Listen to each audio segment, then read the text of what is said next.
Kuwait's strategic location has played a significant role since ancient times in maritime and international trade over the centuries.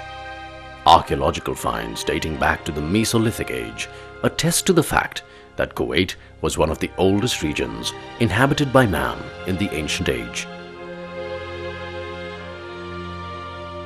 The advent of Islam and the period of Portuguese, Dutch and British presence followed.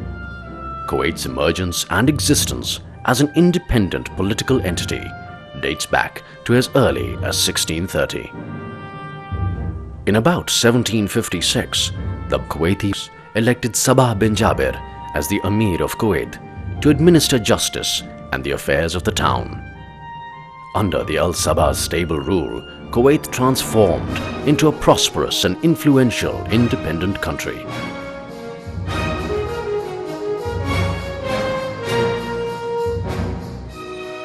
With the discovery of oil in 1938, Kuwait underwent the transition from small emirate to an internationally influential modern state.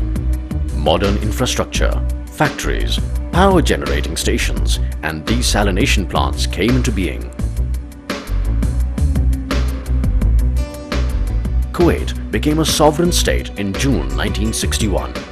A few weeks later, Kuwait joined the League of Arab States. The Constitution of the State of Kuwait was ratified on 11th November 1962. In 1963, the country became the 111th member of the United Nations. The National Assembly was convened under the Constitution on the 29th of January 1963. In 1981, Kuwait became the founding member of the Gulf Cooperation Council. Kuwait was now ready to take its rightful place in the international community of nations. An independent media is part and parcel of any democracy, and Kuwait is following this dictum to the core. Press enjoys immense freedom, putting check and balance on the political system. The sea occupies a significant place in Kuwait's heritage. It has not only been a provider, but the source of inspiration for people as well. Fishing, pearling, and the ancient art of boat building reflect this dialogue with the sea. The traditional method of fishing uses crafts made from reed poles strung together. They are driven in the shore in a long straight wall perpendicular to a shoreline and form a curved enclosure. Pearls were Kuwait's only natural resource, and pearling was the major source of the economy. The tradition is still remembered in the annual Pearl Diving Festival.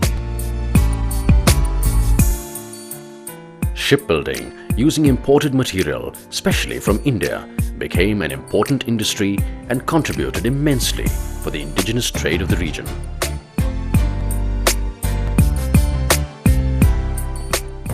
Some traditional sports in Kuwait grew out of the activity of the desert. Falconry is one of them. This helped Kuwaitis to be in touch with their flora and fauna. Diwaniyas are the core of Kuwait's social, business and political life. Today, hosting or visiting a Diwaniya is an indispensable feature of Kuwaiti life. Diwaniyas are the heartbeat of Kuwaiti democracy. These are no talking shops. It is here that the first lessons of democracy are learned. Diwaniyas form the core of Kuwait's consensual political system. However, the peaceful warp and woof of Kuwaiti history was disturbed when on 2nd August 1990, the Iraqi forces invaded Kuwait.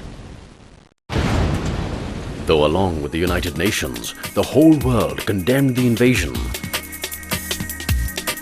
but Iraqi soldiers roamed Kuwait freely for the next 7 months, systematically looting houses, museums, shops, cars, amusement parks, markets, anything and everything they could get their hands on.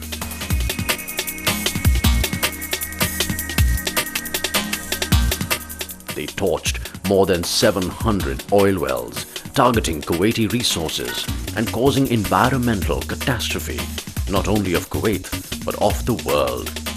They held the entire country hostage.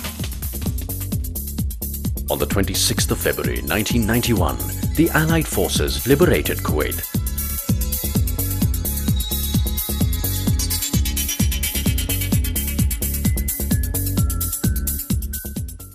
And a long wait for the missing and prisoners of war continued.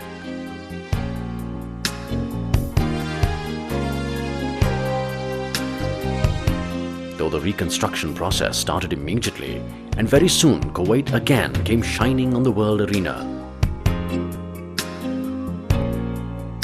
But the emotional blow was not healed. Kuwait, for the next 13 years, knocked all doors of hope to get information about the prisoners of war. But the wait continued.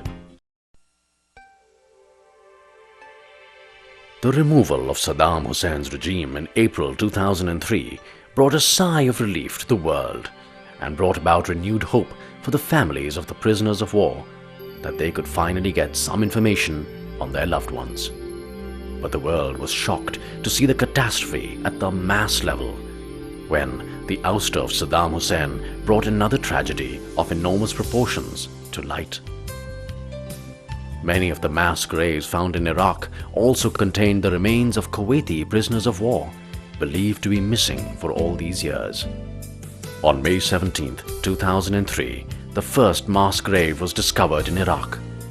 The various mass graves found in Iraq contained the remains of Kuwaiti prisoners of war also. Towards the end of May 2004, the number of Kuwaiti prisoners of war identified through DNA had reached to 135.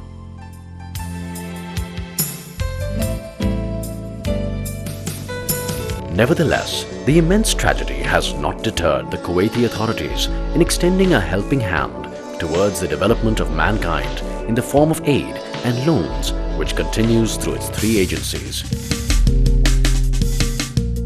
the Kuwait Fund for Arab Economic Development, Kuwait Red Crescent Society, and Humanitarian Operations Center. After the fall of Saddam Hussein, Kuwait is trying to regain its status as the window to modern Arab civilization and has become a land of opportunities by providing a wider platform for the nations of the world to interact at various fora concerning mankind.